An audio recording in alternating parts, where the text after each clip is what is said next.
When was the last time the Miami Dolphins had an elite quarterback? And Tua, I believe, pretty early on has the chance to be elite. He has special kind of accuracy. Like, you have some quarterbacks who give you that feeling he's a winner, but do they back it up with the arm talent, with the accuracy, with the numbers? Did they have success on a college level, really high degree of success? Tua checks every one of those boxes, which to me are more important boxes than how tall the guy is or something like that. Now, the injury history is real. I mean, is he too injury prone to succeed long term in the NFL? To me, that's a risk you have to take. If there is a special quarterback in the draft and you have been forever a franchise really looking for one who has not had real success in a very long time, how do you pass up on that guy? Fortune favors the bold. They have multiple first-round picks. I understand there's an idea that they and the Giants are in the market for a tackle, but if Detroit really isn't going to take a quarterback and Tua just falls to you at 5th pick in the draft, guys, it reminds me in this way of Porzingis with the Knicks. Like, you kind of wanted to be drafting 4th that year because you knew who 1, 2, 3 was going to be, so maybe the best out of all of them just falls into your lap. That's, to me, what drafting 5th in this draft is. The Miami Dolphins got to take him. Well, I'm not going to argue with any of those points. What I would say is that I respectfully disagree when you bring into the equation the operative word, which is need. Do they need to draft Tua with the number 5 overall pick, assuming he lands at that spot? I would tell you no at this particular juncture, and I would bring in Mel Kiper Jr. Even though he still has Tua at number 5. Remember, he moved him off and dropped him to number 6 a few weeks ago. Why? Because speaking to NFL aficionados, the impression was that there wasn't that big of a distance between Tua and Justin Herbert. If you listen to David Pollack, who was on Get Up earlier, he says, there is a difference. There's obviously Joe Burrows, there's Tua, and then obviously there's everybody else with Herbert and Jordan Love being distant. He actually put Love ahead of Herbert. But if you're listening to Mel Kiper Jr., and then you're listening to other NFL aficionados who were saying there's not that big of a difference between Herbert and Tua, now you have to take into the equation the injury history, the ankles, now the hip. That hip is a very serious injury. The ankle and all of that stuff, these are the kind of things that happen in football. Injuries do happen in football. Even that ankle injury happens in football. But the hip and the way he was damaged off of that hit against Mississippi State, I don't think that's something you can ignore.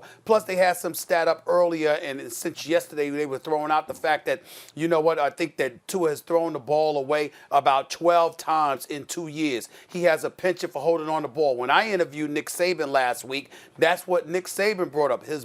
He has so much confidence in himself. He wants to hold on to the ball because he constantly believes he can make a play.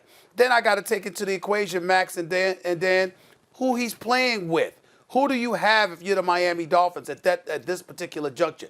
If you're going on a roster that's relatively loaded with an abundance of weapons to throw the football to, et cetera, that's an entirely different ballgame. But Miami is clearly in rebuilding mode. We knew that based on what we saw last year, 2-3 games in. We said that this might be the worst football team we've ever seen, which is why we've raved about Brian Flores and the job that he did last year. But if you look at them right now, you're throwing Tua into a situation where you're essentially begging him to do more than you'd want a rookie to do coming off the kind of injuries that he ultimately had. I think it's a dangerous situation. I'm not saying I wouldn't take him. I would, but I'd be scared. And I don't, the operative word that is need, I'm not going to emphasize that they need to take him under those conditions. I think that's a bit too strong, but I'd still take him. I can't deny that. Yes.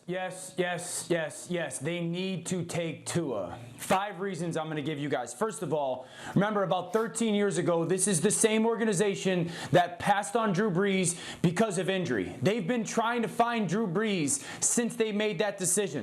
The second one, last year they traded Minkah Fitzpatrick, who's a really good player, and Laramie Tunsil, who's a really good player, for draft picks. They did not trade really good players to acquire draft picks just for the chance to draft really good players. They acquired those picks for ammo to go get and make sure that they can go get the player that they wanted. The second thing, imagine they pass on Tua, right? And they go, you know what, we're going to play with Ryan Fitzpatrick. Fitzy will play well. He's going to have his really good moments.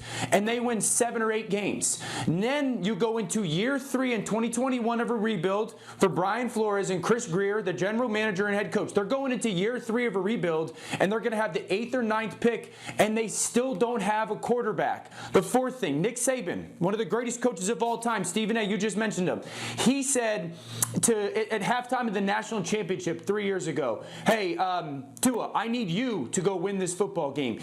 That same coach told everybody, hey, if you pass on Tua, you're going to regret doing so. It's like I regret passing on Drew Brees. And then he also called him the most important person that ever came to the University of Alabama. My 5th point is the most important one, and you guys know this. You cannot become great at something unless you are willing to take risks. The Saints went onside kick at halftime against Peyton Manning. The Eagles, as the number 1 seed, went into the playoffs with a backup quarterback and ran a trick play on 4th and goal against the Patriots. The Chiefs went up to go get Patrick Mahomes when they were a playoff team with Alex Smith, and the Ravens drafted a quarterback who can't play in the NFL, according to some people, in Lamar Jackson. To go be great, to go win championships, you got to go take a risk. Thanks for watching ESPN on YouTube. For live streaming, sports, and premium content, subscribe to ESPN+.